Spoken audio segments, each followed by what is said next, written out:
Welcome to the My Crazy Office podcast with the authors of Working With You Is Killing Me, Working For You Isn't Working For Me, and Mean Girls at Work, Gwen Eyster and Catherine Crowley. They're committed to creating world peace, one crazy office at a time. And now, here are Kathy and Catherine.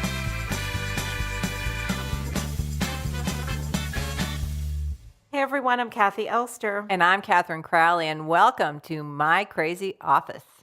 And today we want to welcome back our guest, Gwen Eyster. We love when you come here, so thanks for coming. Thank you for having me, always. And where can people learn anything about you, anything they can look up or? You know, I'm on Facebook, and I've got a bunch of balls in the air right now, but that's kind of where I share my information, so Facebook. Find Gwen on Facebook. So let's go to our first question, Logan. Let's go for it. I manage a group of 15 employees. A few months ago, I hired the wife of an old friend. Until now, she has been a great employee, but recently, she and a male coworker have been taking lunches and breaks together in a way that leads me to believe they are flirting or have already crossed the line. Uh-oh. Because we have a small group, I worry about how this will affect my team who know that she's married. I also feel bad for the husband, who is a very caring and kind man. Of course. Always. Of course he's caring and kind, yeah. As a manager, I don't think I can say anything unless their liaison interferes with their work performance, but I hate to watch this progress and see people hurt. What can I do? Dun, dun, dun, dun. Yeah, I think he has to talk to them separately. I mean, certainly the woman, I think he has to go talk to her and say, you know, I don't know or care really what's going on, but it looks like something is going on. So you might want to curb that. Oh, that won't work. Control yourself. That's what you say. Just control yourself. Keep it in your pants. There's only 15 people there. I mean, that's not... Oh, so who cares? No. That's way too small to have any kind of exactly. situation going on. Well, I mean, yeah, you don't, 15 people, everybody already knows. Well, first of all, this person, it's interesting that the individual says, as a manager, I don't think I can say anything. It's his friend, right? It's his wife's friend, his friend's wife. He's must have known her for many, many years. And obviously it's not going to help her professional standing in the company, right? So as you're saying, to address her, to me, makes sense. And I actually think you do it as a boss, but also as a friend. Yeah. That it's not going to help her professional standing. Yeah, I definitely think he has to let her know that whatever it is they're doing, it's getting obvious. Yeah. So either be more discreet or what Gwen is laughing. It just what's this woman thinking is what I can't understand. I want to get some. Because this friend of her, she and her husband there, that it just always blows my mind that she, if that is happening, it's not been confirmed, but I strongly believes that. When hormones are raging, people really turn a blind eye to their own behavior, I think. Yeah. You sort of forget. Well, they must have some kind of strong attraction to one another. Chemistry. So, they have chemistry. So you company chemistry. And when it's happening, when it's happening, it's hard to not act on it.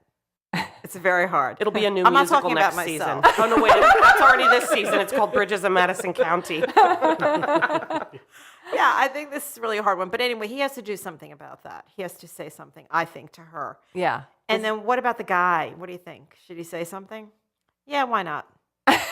What would he say to the guy? I wonder if he just mentioned something to the man of this relationship that might not be aware that she's married.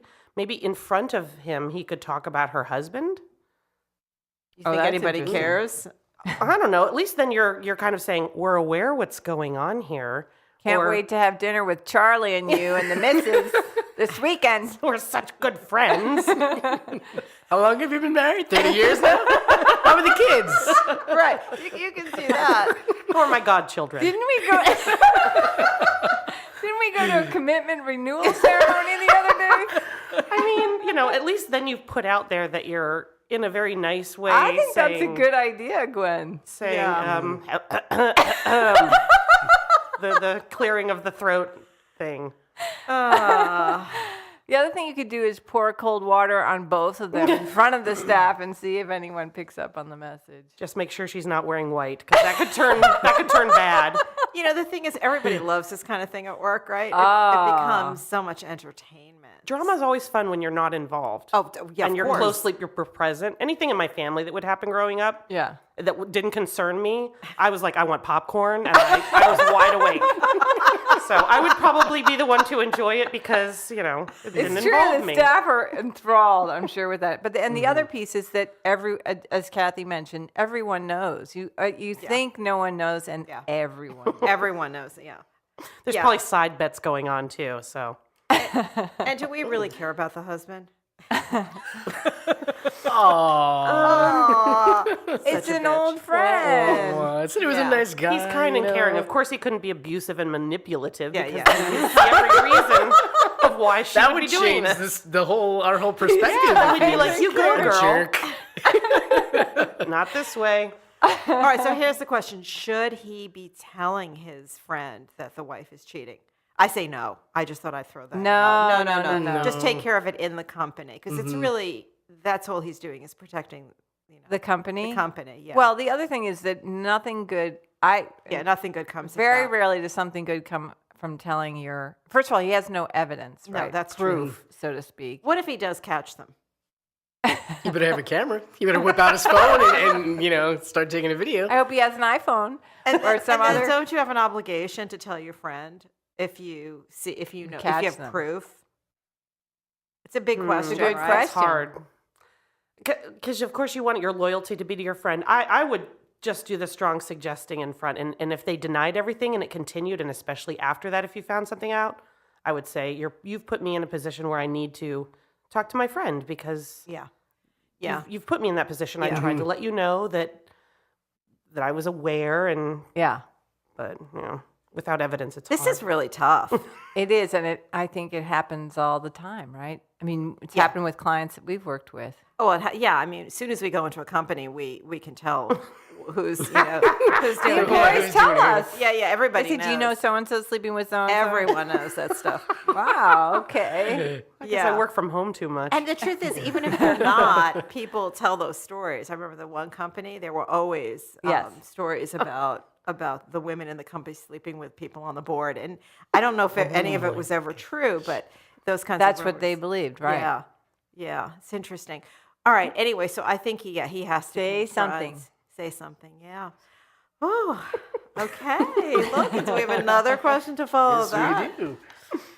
I work in an office with more than 30 employees. 2 weeks ago, an envelope was sent around asking for contributions to give a gift to the president of our company to show our appreciation.